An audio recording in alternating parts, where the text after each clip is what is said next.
One of the greatest concepts in all of psychological performance training, mental toughness training, is the idea of preference versus need. Let me explain. The idea is to increase your level of satisfaction, peace of mind, happiness even. And here's how it works. I prefer that you like me. I prefer that we get along. I prefer that you respect me.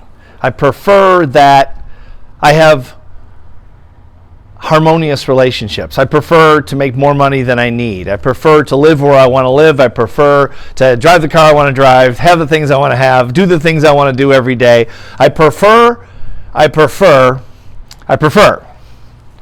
But I don't need it. I prefer it, but I don't need it to be happy. I don't need anything to be happy.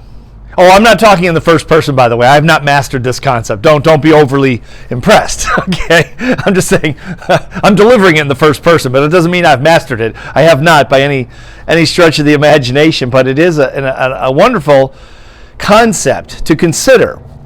And a lot of times with sales teams, we work with big sales teams and Fortune 500 companies, and we do turnarounds, and we increase sales and market share for big companies, for divisions of big companies like Johnson & Johnson, Procter & Gamble, Microsoft, Caterpillar, Ingersoll Rand, etc. And this is one of the things we talk about in the context of rejection. I prefer that you say yes to me as a salesperson. I prefer that we get along during the sales process and all those things, but I don't need it. That's a big distinction to make, because so many times, whether it's in sales or our careers as entrepreneurs or, executives or whatever we do for a living, we need things. I think we convince ourselves, and I've done the same thing, of course, like everybody else. We convince ourselves that we need things. We need people to act a certain way. We need things like money in abundance. And the truth is, this is what all the philosophers have talked about, all the way back to Socrates, Aristotle, Buddha. I mean, you could really name the list of great philosophers. The data shows, even later, the data shows that human beings need very little to have peace of mind and be happy. Now we're convinced, of course, in Western culture, especially overwhelmingly so in the United States, we're convinced by Madison Avenue basically to sell us stuff that we have to have things, materialism. We have to have success. We are known around the world. If you travel, you know this. We're known around the world as the success-obsessed country, the United States of America. I think that's probably pretty accurate. And a lot of it's Madison Avenue. A lot of it's selling us things. You've heard of the concept of living the American dream. Well, you know who invented the concept, the saying, living the American dream? Sears and Roebuck.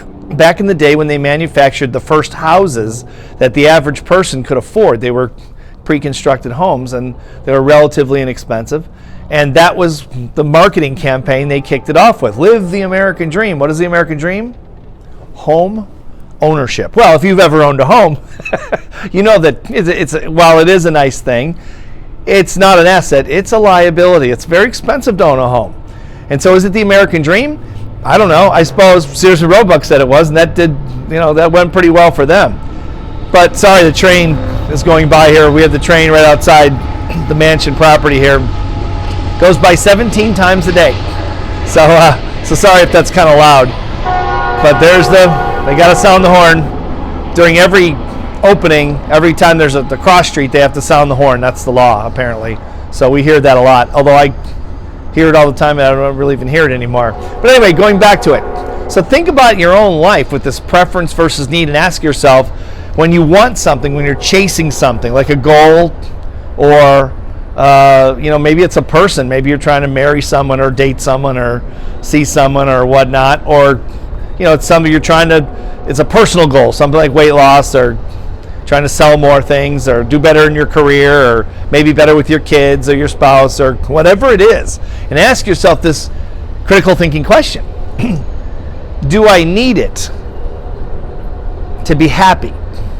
Or do I just prefer it in my life?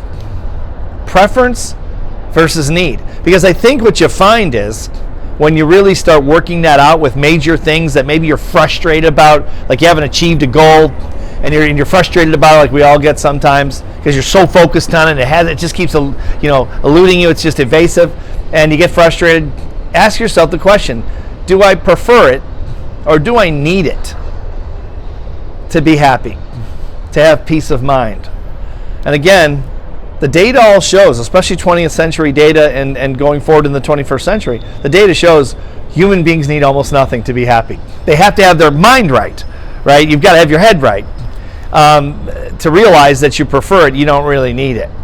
It gives you a sense of power. And I'm not saying this in the context of you shouldn't want things to go for things. I mean, who am I to say anything about that? But I mean, I like to go for things probably just like you do, and it's fun. But if we're putting off our happiness or our peace of mind in the process of attaining this, because we think, well, when we get it, we'll be happy, I think we're probably making life tougher and more frustrating and more stress-filled than it needs to be. Because you know as well as I do, when you achieve certain goals, you run after them, you chase after them, you work really hard, which is wonderful. It's a great process. It makes you and turns you into something you weren't before. It's great. But typically when you get there, you say, yay, and you celebrate, you jump up and down for a few days, and you go, what's next? That's what we do as human beings. We look for the next thing. Then we chase the next thing and the next thing. And it's fun. I like it as a game. I mean, I do it, and I recommend it, and I think it's a fun thing. But with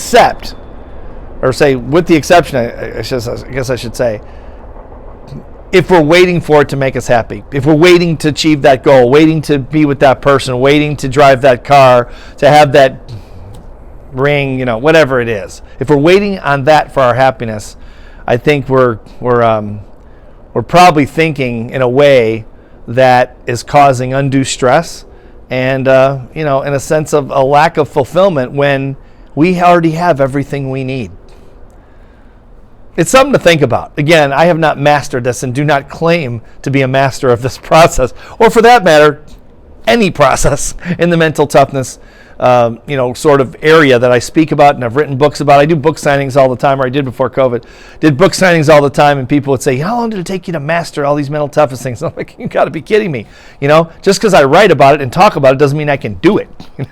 It's easier to talk about something than it is to do it. It really has helped me over the years, and I've gotten better at it, but I'm certainly no master of it. But it is worth consideration, and that's why I bring it up in this video, because it can increase your level of happiness and sense of fulfillment and really peace of mind, where you enjoy your life, while you're in process of chasing whatever it is that you're chasing. Consider preference over need.